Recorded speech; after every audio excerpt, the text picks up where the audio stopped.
కరివేపాకు పొడికండి. ఇది మా పక్కింటి వాళ్ళు ఇచ్చారు. వాళ్ళు చెట్టు కొట్టేస్తున్నారు అని కరివేపాకు ఇచ్చారండి. కడిగి బాగా శుభ్రంగా కడిగి ఉప్పు పసుపు వేసి కడిగి ఆరబెట్టానండి. 2-3 రోజులు అవుతుంది. ఇప్పుడు దీన్ని మిక్సీ పట్టుకోవడమే. ఇంకా అన్ని కూరల్లోకి పనికొచ్చేటట్టు నేను పొడి చేసుకుంటానండి. అలాగే ఇడ్లీ దోశ కూడా వచ్చేటట్టు ఆ వీడియో కూడా చూపిస్తాను ఇందులోనే. నేను రాగులు మిక్సీ పట్టుకోవడం అండి. రాగి పౌడర్ చేసుకోవడం, మొలకలు వచ్చిన రాగుల్ని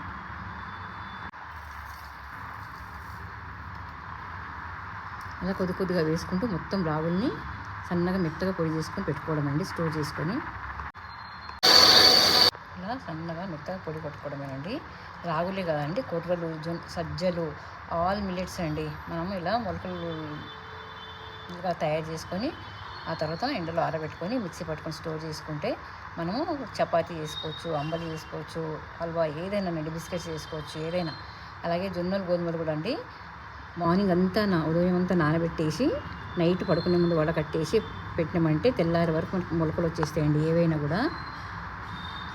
ఇలా తర్వాత ఎండలో ఆరబెట్టేసి ఒక 2-3 రోజులు తర్వాత మిక్సీ పట్టుకొని స్టోర్ చేసుకుంటే మనము వాటితో ఏవైనా చేసుకోవచ్చండి రెసిపీస్.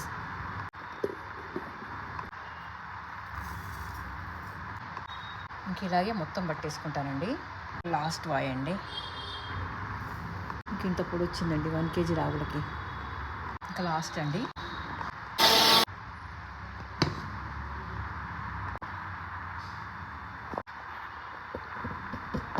ఇలా రెడీ చేసుకున్న రాగి పిండిని జల్లించుకుని కూడా పెట్టుకోవచ్చు అండి.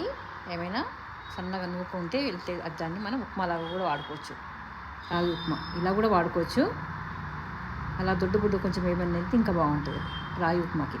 మనం ఇలా రెడీ చేసుకున్న పౌడర్లతోటి రాగి కేక్స్, బిస్కెట్స్ ఏమైనానండి, అంబలి, అలా సంకటి మనం మిక్సీ పట్టగానే వేడిగా ఉంటుందండి. ఇలాగే మూత పెట్టొద్దు. బాగా చల్లారనిచ్చి వేడంతా తగ్గాక మూత పెట్టి స్టోర్ చేసుకోవాలి. ఇంకా ఆల్ ఇన్ వన్ కరివేపాకు పొడికండి. మనకి ఇడ్లీ, దోశ, కూరల్లోకి అన్నిట్లోకి. ముందుగా నేను పెంక మీద వేయించబోవడం లేదండి. అన్ని ఇంగ్రీడియంట్స్ కలిపేసి ముందు మిక్సీ పట్టి ఆ తర్వాత లైట్గా పెంక మీద వేయిస్తానండి. చూసండి. ఇంకా ఆల్ పప్పులు పల్సెస్ అండి. శనగపప్పు, మినపప్పు, పెసరపప్పు, పుట్నాలపప్పు, పల్లీలు, కొబ్బెర, నువ్వులు, ధనియాలు, జీలకర్ర, మెంతులు, మిరియాలు, ఇలాచీ, లవంగం, పట్ట, బేలీఫ్, ఇలా అన్నీ అండి. మళ్ళీ హింగ్, ఎండుమిర్చి, చింతపండు, హింగ్ ఆల్సో అండి. అన్నీ కలిపి ఇలా ఒకేసారి మిక్సీ పట్టేసి తర్వాత పెంక మీద దూరగా వేయించి పెట్టుకుంటానండి. స్టోర్ చేసి పెట్టుకోవడమే.